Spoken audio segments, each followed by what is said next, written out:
एक बार फिर से आप सभी का अपने YouTube चैनल श्री गुरुकुल में। और आज बच्चों हम लोग करने वाले हैं यूपी बोर्ड क्लास 12 के फिजिक्स के इंपॉर्टेंट क्वेश्चन। बच्चों ध्यान से सुनिएगा, और वो भी चैप्टर 1 कूलाम के नियम तथा वैद्युत क्षेत्र में। सबसे पहले मैं आप लोगों को ये चीज़ें क्लियर कर देता हूँ, जो बच्चे भी कन्फ्यूजन में होंगे।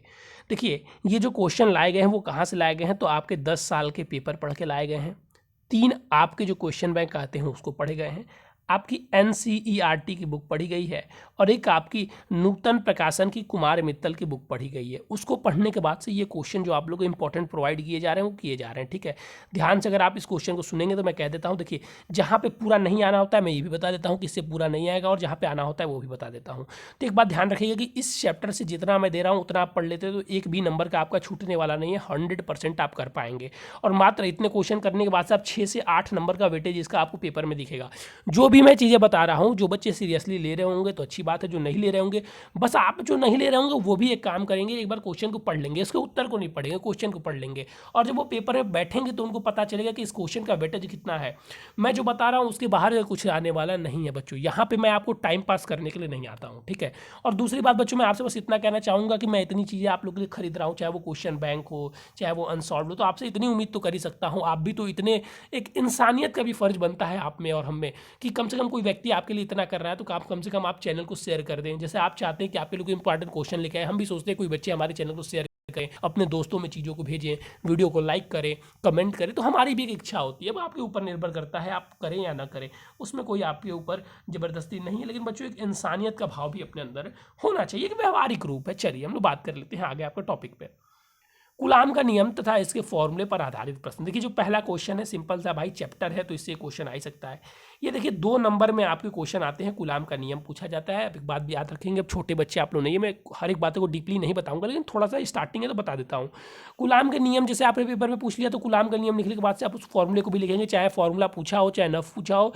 फॉर्मूला लिखने के बाद से आप फॉर्मूले को, अगर देखिए फॉर्मूला लिख दिए, अगर बस कूलाम का नियम पूछा है तो आप फॉर्मूला लिखेंगे, कूलाम का नियम भी लिखेंगे, उसके बाद से फॉर्मूला लिखेंगे। फॉर्मूला में आप बताएंगे कि F क्या है, Q1 क्या है, Q2 क्या है, R1 क्या है। ये सारी जानकारियाँ आप लोगों को देनी होगी, तभी जाकर आप पूरे नंबर लेके आ पाएंगे। आप नहीं तो ये क्लास आप 9th 10th में नहीं है, ये 12th है, यहाँ पे आपको अच्छे से पेपर लिखना होगा। और इसके ऊपर आधारित एक प्रश्न, देखिए जैसे ही मैं आंकिक प्रश्न यानी कि न्यूमेरिकल के बारे में बात करता हूँ, बच्चे बहुत डर जाते हैं, और यूपी बोर्ड वाले की सबसे बड़ी कमजोरी भी मुझे यही लगती है। न्यूमेरिकल का नाम सुनते कहते हैं सर इसको तो छोड़ दो। देखिए भाई न्यूमेरिकल इंपॉर्टेंट है आपके पेपर के लिए, और मैं बता देता हूँ यूपी बोर्ड में बहुत ईजी न्यूमेरिकल आते हैं, बहुत ईजी न्यूमेरिकल आते हैं।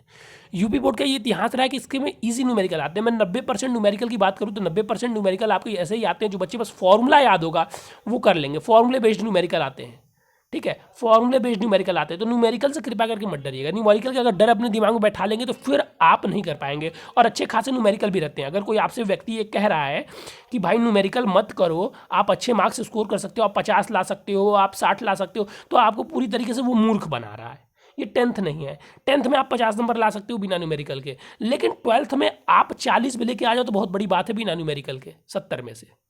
समझ रहे हो? तो इन बातों को भाई ध्यान से समझना, जो मैं बातें कर रहा हूँ। अगर मुझ पर ट्रस्ट नहीं तो आप जाएंगे चैनल के डिस्क्रिप्शन में एक वीडियो मिल जाएगी जिसमें आपको फिजिक्स का मैंने पेपर दिखाया हुआ है, और आपको बताया हुआ है कि फिजिक्स में कितने नंबर के न्यूमेरिकल आते हैं। आप वहाँ से भी चाहे तो जाकर देख सकते हैं। चलिए मैंने यहाँ पे फॉर्मूले बता दिया कि एक प्रश्न आएंगे, फॉर्मूला कौन सा है सर, तो F=Q1/Q2 R², और यहाँ पे K कर लीजिएगा, और K की वैल्यू आप कर सकते हैं 1/4πε। और कुछ बातें देखिए पता होनी चाहिए, मैं लिख दे रहा हूँ अच्छी तरीके से थोड़ा सा, ताकि जो बच्चे नहीं भी पढ़े उनके दिमाग में थोड़ा घुस जाए, नहीं तो सोच रहे होंगे कौन सा फॉर्मूला है सर। 1/4πε Q1 Q2 अपॉन में R², जहाँ पे एप्सिलॉन नॉट की वैल्यू आपको पता होनी चाहिए 8.85 इंटू 10⁻11, ठीक है, 10⁻11।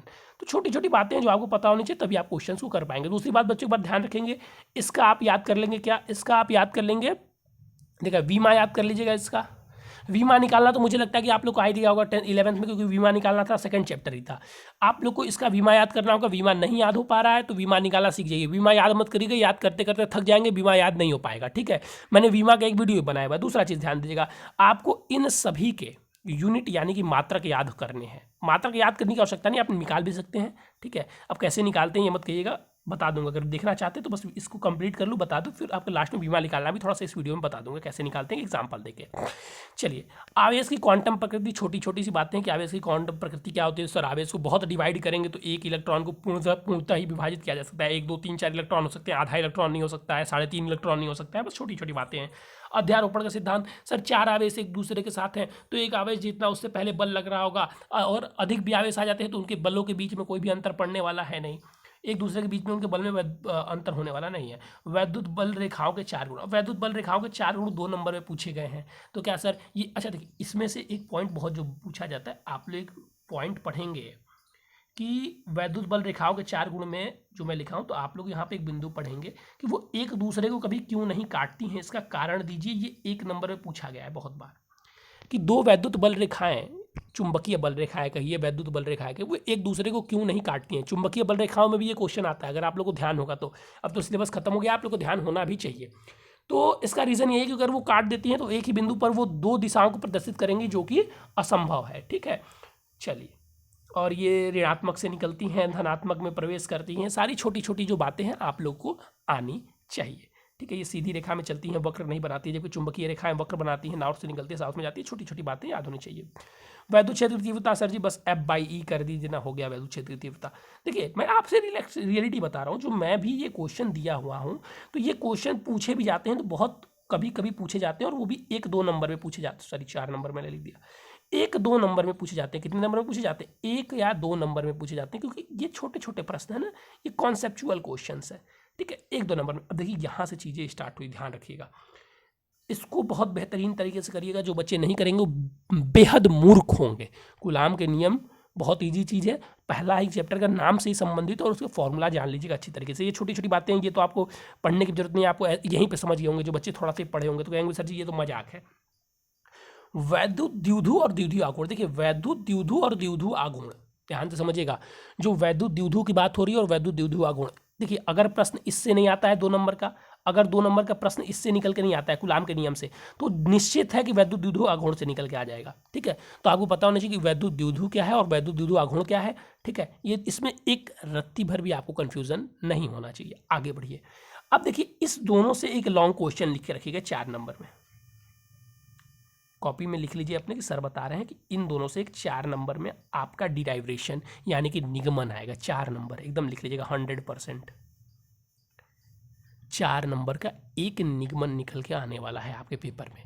अब आप अगर इसको नहीं पढ़ते हैं, वैद्युत द्विध्रुव का अक्षीय और निरक्षीय स्थिति पर वैद्युत क्षेत्र तीव्रता, या आप नहीं पढ़ते हैं कि एक समान वैद्युत क्षेत्र में वैद्युत द्विध्रुव पर लगने वाला बल युग्म, अगर इन दोनों टॉपिक को आप छोड़ते हैं तो अपने जो आपका 70 नंबर का पेपर होता है उस 70 नंबर में से 4 नंबर अपना माइनस कर लीजिएगा और लिख लीजिएगा कि आपके 64 नंबर आ रहे हैं। ठीक है, सॉरी 66 नंबर आ रहे हैं। ये 100% है, क्योंकि हर बार ये आता है इन दोनों में से। आप, मैं कह रहा हूँ ना, आप 2010 से 2020 का कोई किसी भी सेट खोलो ना, 7 सेट आते हैं ना एक साल में, हर सेट में इन दोनों में से आप एक क्वेश्चन पाएंगे। ठीक है, मेरी बातों पर मत विश्वास किया करो, मैं जो कहता हूँ उस पर मत विश्वास किया करो, तुम बस पेपर खरीद लो, और जब जो मैं क्वेश्चन बोलता हूँ पेपर खोल के चेक किया करो क्या उसमें से आ रहा है कि नहीं। जो सर बोल रहे हैं ऐसे ही हवा में बोल रहे हैं कुछ, तुम देखोगे कि इतनी बार आया हुआ, भर भर के ये क्वेश्चन आता है, इतना प्रिय है तुम लोगों के यूपी बोर्ड का। जो यूपी बोर्ड का UPMSP वाले हैं उनका ये क्वेश्चन दोनों बहुत प्रिय है, तो इनको छोड़ने की गलती मत करना। अच्छा, कुछ बच्चे हैं जो बहुत ज़्यादा मतलब पढ़ने वाले बच्चे हैं, कि बहुत ज़्यादा कहने का मतलब ये मत समझा कीजिए कि मतलब मैं आपको मजाक उड़ाऊँ, मजाक उड़ाने का मेरा वो नहीं रहता है। कुछ बच्चे वो हैं जो मतलब बहुत ज़्यादा सीरियसली चीज़ों को लेते हैं और पूरा मार्क्स स्कोर करना चाहते हैं, एक भी टॉपिक नहीं छोड़ते हैं। तो वो देखिए इसमें एक और टॉपिक है वैद्युत अक्षीय निरक्षीय, और एक आता है किसी बिंदु पर। तो देखिए बच्चा किसी बिंदु वाला आप छोड़ सकते हैं, ठीक है, चाहे कितने बच्चे, मैं कह रहा हूँ ना आप इसको छोड़ सकते हैं, आज तक नहीं पूछा गया है। ठीक है, आज तक नहीं पूछा गया, तो बहुत ज़्यादा डिप्रेस नहीं होंगे। और NCERT में देखेंगे तो आप इसका जिक्र भी नहीं मिलता है किसी बिंदु वाले का, NCERT में इसका जिक्र तक नहीं मिलेगा। आपके पास NCERT की बुक होगी तो आप देख लीजिएगा। तो जितना मैं दे रहा हूँ आप ध्यान रखिएगा, बस इतना आपके लिए बहुत इनफ है बच्चों। और देखिए इसमें से आप 4 नंबर लेके चलिएगा कि सर इससे 4 नंबर का आएगा एक निगमन, इससे या इससे 2 नंबर के क्वेश्चन, इससे और इससे। देखिए मैं इंपॉर्टेंट लेके आया, इंपॉर्टेंट में भी आपको इंपॉर्टेंट बता रहा हूँ, इससे और इससे। ठीक है, 4 नंबर का एक निगमन आएगा, इससे 2 नंबर का एक क्वेश्चन, या लिखने के लिए आ जाए इसकी परिभाषा, इससे 2 नंबर के क्वेश्चन, या ये लिखने के लिए आ जाए परिभाषा। और इनमें से आ भी सकता है, नहीं भी आ सकता है, ये कभी आते हैं कभी नहीं आते हैं। ये जो क्वेश्चन है कभी कभी वाले हैं, कभी कभी।